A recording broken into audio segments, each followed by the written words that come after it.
오늘 우리에게 주시는 하나님의 말씀은 구약성경 창세기 37장 1절에서 17절 말씀입니다. 매일 성경은 21쪽에 있습니다. 함께 본문을 읽으시겠습니다.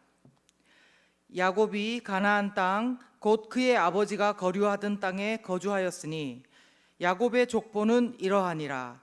요셉이 17세의 소년으로서 그의 형들과 함께 양을 칠 때에 그의 아버지의 아내들 빌하와 실바의 아들들과 더불어 함께 있었더니 그가 그들의 잘못을 아버지에게 말하더라.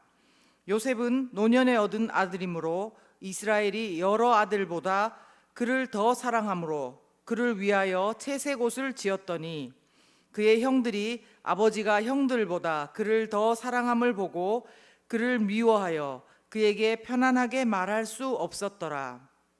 요셉이 꿈을 꾸고 자기 형들에게 말하매 그들이 그를 더욱 미워하였더라. 요셉이 그들에게 이르되 청하건대 내가 꾼 꿈을 들으시오.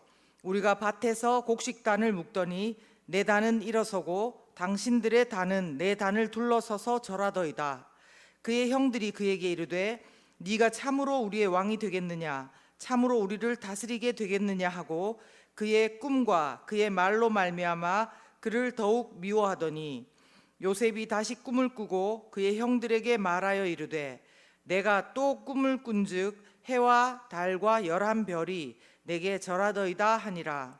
그가 그의 꿈을 아버지와 형들에게 말하매 아버지가 그를 꾸짖고 그에게 이르되 네가 꾼 꿈이 무엇이냐? 나와 내 어머니와 내 형들이 참으로 가서 땅에 엎드려 네게 절하겠느냐? 그의 형들은 시기하되 그의 아버지는 그 말을 간직해 두었더라. 그의 형들이 세겜에 가서 아버지의 양떼를 칠 때에 이스라엘이 요셉에게 이르되 네 형들이 세겜에서 양을 치지 아니하느냐? 너를 그들에게로 보내리라. 요셉이 아버지에게 대답하되 내가 그리 하겠나이다. 이스라엘이 그에게 이르되 가서 네 형들과 양떼가 다 잘 있는지를 보고 돌아와 내게 말하라 하고 그를 헤브론 골짜기에서 보내니 그가 세겜으로 가니라. 어떤 사람이 그를 만난즉 그가 들에서 방황하는지라. 그 사람이 그에게 물어 이르되 네가 무엇을 찾느냐? 그가 이르되 내가 내 형들을 찾으오니 청하건대 그들이 양치는 곳을 내게 가르쳐 주소서. 그 사람이 이르되 그들이 여기서 떠났느니라. 내가 그들의 말을 들으니 도단으로 가자 하더라 하니라. 요셉이 그의 형들의 뒤를 따라가서 도단에서 그들을 만나니라. 아멘. 날마다 기쁜 새벽 큐티 말씀 나누겠습니다. 오늘부터 이제 새 큐티 책으로 창세기 37장에서 50장까지, 즉 요셉을 중심으로 한 야곱 일가의 이야기가 드디어 시작됩니다. 특별히 37장 1절은 36장에 나온 에서의 족보, 그리고 그가 약속의 땅 가나안을 떠나서 세일산에서 거주하는 것을 대비합니다. 누구와 대비하냐면 야곱과 대비합니다. 1절에 보시면 야곱이 가나안 땅 곧 그의 아버지가 거류하던 땅에 거주하였으니 야곱의 족보는 이러하니라 라고 말하면서 믿음의 족보는 에서가 아니라 말씀대로 야곱을 통해 이어진다는 것을 짚고 넘어갑니다.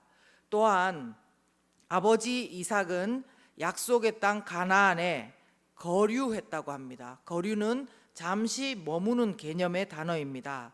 그런데 야곱은 거주하였다고 기록하였습니다. 거주하는 것은 아예 자리를 잡고 사는 것을 말하는 단어겠지요. 이제 야곱 이스라엘의 아들들을 통해서 이것은 더욱더 확실히 드러날 하나님의 섭리를 기대하고 주목하게 합니다. 잘 살펴보시면 오늘 본문에는 하나님이라는 이름은 언급되지 않습니다. 그러나 그렇다고 해서 하나님께서 그들과 상관없이 계시는 것은 아닙니다. 이어지는 창세기도 또 출애굽기도 보시면 알겠지만 얼마나 이 모든 사건들 하나하나가 기가 막힌 하나님의 타이밍과 함께 하나님의 말씀하신 바를 이루어 가는지 모릅니다. 앞으로 창세기 큐티를 하시면서 이 포인트를 절대 놓치지 마시기를 부탁드리면서요. 이제 구체적으로 오늘 본문에 기록된 인간의 모습들을 먼저 살펴봅시다. 먼저 요셉인데요. 요셉 어떤 자입니까? 우리가 흔히 아는 것은 요셉은 꿈꾸는 자다. 그리고 여호와께서 형통하게 하신 사람이다. 그리고 고난당했지만 그 고난을 잘 이기고 애굽의 총리까지 된 사람이다. 이 정도가 아마 요셉에 대한 우리의 선이해일 것입니다. 그런데 오늘 본문은 그동안 우리가 눈여겨보지 않았던 요셉의 다른 면들을 보여주고 있습니다. 먼저 2절 후반부에서 보시면 요셉이 형제들, 특별히 그의 어머니 라헬과 이모 레아의 시녀였던 빌하와 실바의 아들들의 잘못을 아버지께 말하더라는 것입니다. 이것은 미완료형 동사로서 일회성이 아니라는 것을 말해주고 있습니다. 공동 번역에는 이 내용을 요셉이 그들을 좋지 않게 일러 바쳤다라고까지 표현한 것입니다. 다시 말해서 요셉은 습관성 고자질쟁이의 모습이었다는 것입니다. 이쯤 되면은 형제들의 그 마음이 요셉을 좋게 보지 않는 것은 어쩌면 당연한 것입니다. 그런데 요셉은 그럼에도 불구하고 잠잠하지 않고 문제를 더 크게 만듭니다. 5절에서 9절에 보시면 요셉 자신이 제일 중심이 되고 다른 형제들 그리고 심지어는 부모님들까지도 자기를 받드는 것 같은 그런 꿈 이야기를 한 번도 아니고 형들이 밉다고 이야기하는데도 2번이나 여과 없이 그냥 말하더라는 것입니다. 그런데 여기 아버지 야곱이 나오는데요. 야곱의 실책이 여기에다 보태지고 있습니다. 야곱은 본인도 아버지 이삭으로부터 사랑받지 못해서 편애의 폐해를 경험한 당사자였는데도 요셉이 더 이뻐도 속으로 이뻐할 것이지 온 사람들이 다 알도록 채색 옷을 입히면서까지 자기가 더 사랑하는 티를 냈다는 것입니다. 그러니까 4절에 보시면 그의 형들이 아버지가 형들보다 그를 더 사랑함을 보고 그를 미워했다고 하는 것입니다. 그리고 요셉의 고자질을 통해서 빌하와 실바의 아들들의 허물을 알면서도 야곱은 연속된 요셉의 꿈에 대한 언급으로 또 형들이 요셉을 미워하고 시기하는 줄도 야곱은 알았을 텐데도 그 아들들에 대해서 권면하거나 그러면 안 된다고 타이르거나 그런 것은 없다는 것입니다. 물론 요셉은 당시에 17세 소년밖에는 아니었다고 합니다. 형들의 잘못도 그렇고 꿈도 그렇고 그냥 다 있는 그대로 사실을 말한 건데 뭐가 그렇게 문제가 크게 되냐 할 수도 있습니다.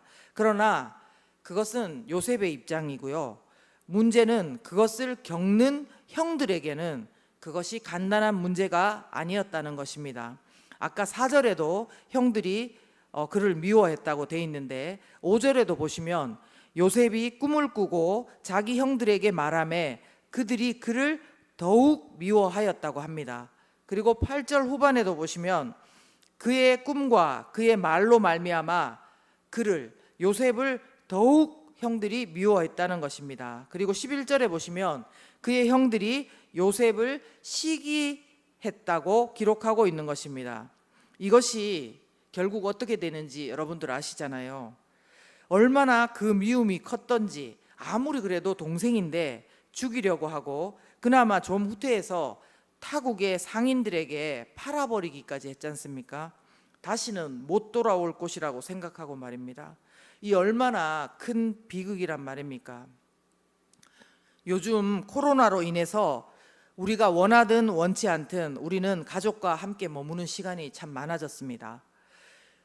그런데 힘든 이야기든지 슬픈 이야기든지 때로는 서로 때문에 마음이 상했을지라도 이 가족끼리 의사소통이 잘 된다면 정말 그 가정은 천국과 같은 곳일 것입니다.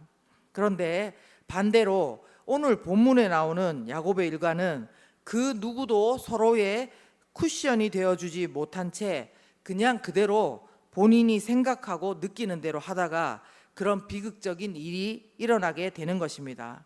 그래서 제가 오늘 본문에서 본 인간의 모습은 의사소통이 안 되는 가정, 의사소통이 안 되는 공동체, 의사소통이 안 되는 사회입니다. 정작 해야 할 말은 안 하고 못하고 안 해야 될 말은 해버리는, 끝까지 하는 그런 가정, 공동체, 사회의 모습입니다. 저는 오늘 말씀을 통해서 우리의 가정과 공동체들을 저희가 돌아보면서 도려내야 될 부분은 도려내고, 그리고 또 감사해야 될 부분은 무엇인지 좀 기록하면서 기도하는 시간을 가지면 어떨까 생각합니다. 만약에 내가 아버지 야곱과 같이 한 자식만 편애하고 있는 것이 마음에 찔린다면, 그리고 또 만약에 내가 요셉과도 같이 맡은 일에 성실하기는 한데 남들의 미움을 돋구는 자랑을 하거나 고자질하는 것이 찔린다면, 그리고 또 만약에 내가 형들과도 같이 계속적으로 시간이 오래 지나는데도 불구하고 계속적으로 누군가를 시기하고 미워하고 또 미워하고 있는 것이 찔린다면, 이제는 누구 때문에 내가 이렇다고 이야기하기보다는 내 문제부터 하나님 앞에 인정하고 회개하며 고칠 수 있도록 해달라고 간절하게 기도하는 것이 필요할 것입니다. 그러나 이렇게 우리가 잠깐 마음을 돌아보고 그리고 기도하고 행동한다고 해서 쉽사리 변화가 될 것이라고 희망을 갖는 것은 금물이라고 생각합니다. 왜냐하면 사람에게 상처는 쉽게 나고 잘못되는 것은 한순간인데 뭐 하나 치료되고 바로 되는 것은 얼마나 시간이 많이 걸리는지 모릅니다. 아니, 어쩌면 그렇게 생긴 일들은 대부분 문제 그냥 그대로 끝나버리는 것이 다반사이기도 합니다. 그래서 제가 드리고 싶은 말은 이것입니다. 나 혼자 힘으로는 절대로 될 수가 없다는 것입니다. 먼저 가족 중에 감사하게도 누군가 있다면 그 둘이서라도 먼저 말씀에 비추어 우리 가정을 돌아보고 함께 기도해야 될 것입니다. 또 만약에 그런 가족이 나에게는 없다, 그러면 목장에 또 목자님이 계시잖아요. 그리고 선배 권사님이 계시고 또 하나님이 붙여주시는 누군가가 우리에게는 있을 겁니다. 그래서 우리는 함께 기도해야 됩니다.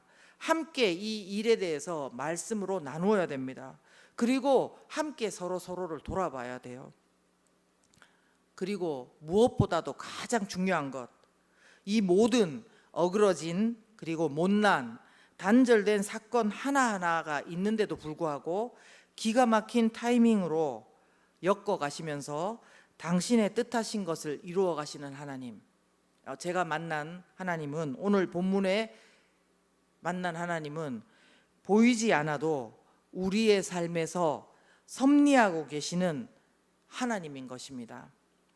그분이 바로 저와 여러분의 아버지 하나님이심을 하루 종일 잊지 말고 우리가 부르짖었으면 좋겠습니다. 지금 내 삶에 보이지 않아도 우리의 삶에 섭리하고 계시는 하나님, 이 하나님 붙들고 우리 이 시간 함께 기도하겠습니다.